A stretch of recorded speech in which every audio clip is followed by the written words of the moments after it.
नमस्कार दोस्तों, मैं हूं डॉक्टर अमरीश कारी। आपका अपने YouTube चैनल डॉक्टर कारी पर स्वागत करता हूं। आज की इस वीडियो में हम होम्योपैथी दवाई रेफेनेस के बारे में बात करेंगे। इस वीडियो में हम जानेंगे कि ये दवाई किन रोगों और किन लक्षणों में हम पेशेंट को देते हैं, इसका लेने का तरीका क्या रहता है। जानने के लिए वीडियो पूरा देखें। अगर आप हमारे चैनल पर नए हैं तो चैनल को सब्सक्राइब कर लें ताकि आने वाली हेल्थ रिलेटेड वीडियोज से आप अपडेटेड रहें। दोस्तों, रेफेनेस दवाई को हम काफ़ी सारी बीमारियों में यूज़ करते हैं, जैसे पेट से संबंधित रोगों में इसे हम पेशेंट को देते हैं। इसके अलावा महिलाओं में भी इसे हम देते हैं और स्किन डिजीज़ में भी इसे हम देते हैं, लेकिन इस दवाई का सबसे ज़्यादा यूज़ पेट से संबंधित रोगों में किया जाता है। पेट से संबंधित रोगों की बात करें तो पेशेंट को फ्लैचुलेंस यानी गैस बनने पर पेशेंट को ये दवाई दी जाती है। इसके अलावा अफारा आ जाए अगर पेशेंट को, ब्लोटेड एब्डोमेन में,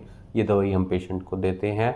पेट में गैस बनती हो, इसके साथ दर्द होता हो, वोमिटिंग हो, तो ऐसे केस में ये दवाई देने से पेशेंट को काफ़ी राहत मिलती है। इसके अलावा ये लीवर पर भी बहुत अच्छा एक्ट करती है। लीवर में अगर पेशेंट को दर्द महसूस होता हो जिसके कारण पेशेंट को भूख भी नहीं लगती हो, तो ये दवाई देने से उसमें काफ़ी राहत मिलती है। इन दिक्कतों के साथ पेशेंट को इरेक्टेशन यानी डकार की दिक्कत भी हो, साथ में डायरिया यानी लूज मोशंस भी लग जाते हों, तो ऐसी कंडीशन में इस दवाई देने से इनमें लाभ मिलता है। चलिए अब जानते हैं कि इन बीमारियों में इस दवाई के क्या लक्षण दिखाई देते हैं। दोस्तों, पेशेंट को पेट में गैस बहुत ज़्यादा बनती है, इसके साथ डकारें आती हैं जो हॉट होती हैं यानी गर्म डकारें आती हैं। इपिगैस्ट्रियम में पेशेंट को पेन महसूस होता है, जलन महसूस होती है यानी बर्निंग पेन होता है।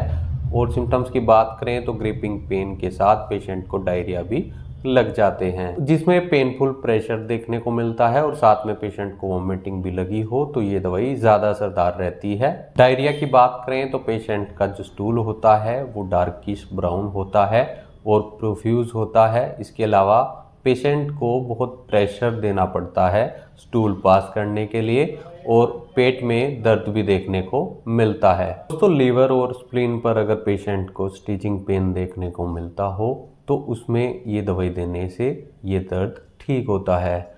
और सिम्टम्स की बात करें तो पेशेंट को हिस्टीरिया रोग यानी महिलाओं में अगर हिस्टीरिया रोग हो जाए तो उसमें भी ये दवाई दी जाती है, या फिर मेंसेस बहुत लंबे टाइम से चले आ रहे हों। दोस्तों, फीमेल पेशेंट को अगर जेनिटल एरिया पर नर्वस इरिटेशन हो, इसके साथ सेक्सुअल इंसोम्निया देखने को मिलता हो, तो ये दवाई देने से पेशेंट को काफ़ी लाभ मिलता है।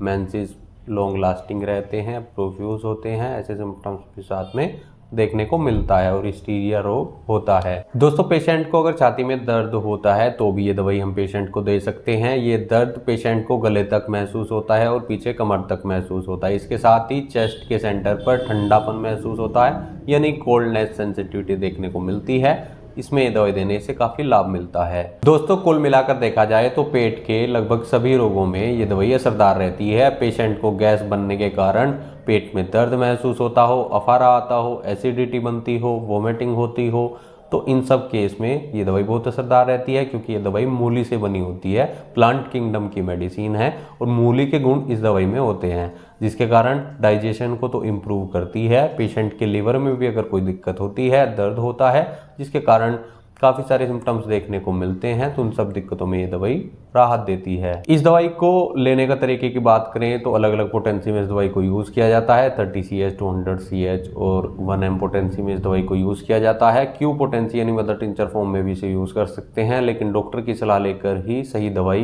पेशेंट को दी जाती है। इसलिए अगर आपको ऐसी कोई परेशानी है तो एक बार अपने होम्योपैथी डॉक्टर से सलाह ले लें कि क्या ये दवाई आपके लिए उचित है और इसकी कौन सी पोटेंसी और क्या डोज उसकी उचित रहेगी। इसके लिए आप अपने डॉक्टर से मिले, नहीं तो दिए गए व्हाट्सएप नंबर पर हमसे संपर्क कर इलाज या सलाह ले सकते हैं। वीडियो देखने के लिए धन्यवाद। चैनल को सब्सक्राइब करें। कमेंट सेक्शन में हमें बताएं कि हमारे वीडियोस आपको कैसे लगते हैं। Thank you.